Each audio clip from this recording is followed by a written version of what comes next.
I brought my 3-month-old son Leo to my husband's home for the holidays, but while my son was asleep, my niece, Lana Wright, and her classmates carried him upstairs and threw him down. My baby died right in front of me. I lost my mind. I scooped him up and tried to rush him to the hospital, but it was already too late. He was gone before we ever made it there. Because my niece was still a minor, she barely faced any consequences. The court ordered her family to pay $800,000 in compensation, but my sister-in-law, Ariel Stone, wailed and screamed, accusing me of trying to drive them to their deaths. I cried until I felt like my heart had been torn apart. All I wanted was justice. But my husband, David Wright, and mother-in-law, Karen Bailey, only scolded me. Lana is just a child too. Are you really going to destroy her life just because your son died? I never got my revenge. In the end, grief and hatred hollowed me out. That winter, I died of a heart attack. When I opened my eyes again, I was back on the day of the holiday gathering. This time, I immediately called my parents and asked them to take my son away. But even then, my niece still threw a baby from upstairs. I had just sent my son away and stepped into my mother-in-law's courtyard when a loud crash exploded beside my ears. Bang! A baby, wrapped tightly in a blanket, slammed onto the stone tiles. I stood frozen, then slowly looked up. On the second floor, my niece shot me a defiant look before turning and running away. My husband and mother-in-law rushed out after hearing the noise. The moment my mother-in-law saw what had happened, she screamed. Her legs nearly gave out beneath her. My husband walked over shakily and glanced at the baby. "Nina," he said, his voice trembling. The baby isn't breathing." I didn't even dare to look. I turned and charged straight up to the second floor. My niece had locked herself inside her room.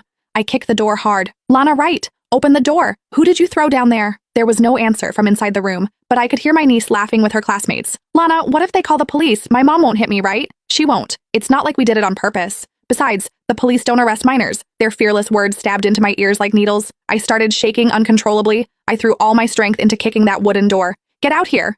Do you even understand what you just did? This is murder." My husband, who had come up a step too late, quickly grabbed me. His eyes were red as he said, "Nina, calm down. Don't scare them." I stared at him with hatred in my eyes. He had been exactly like this in my last life too. Our son had died, and he was still worried I might scare his niece. My mother-in-law wiped her tears and said, "Lana went a little too far this time, but Nina, don't push it too much. Leo was only 3 months old. He's gone, and that's that. You two can try again and have another baby." I went completely still. It took me a few seconds to realize what she meant. They thought the dead baby was my son, but I had just handed my son over to my parents. So who was the tiny body lying downstairs?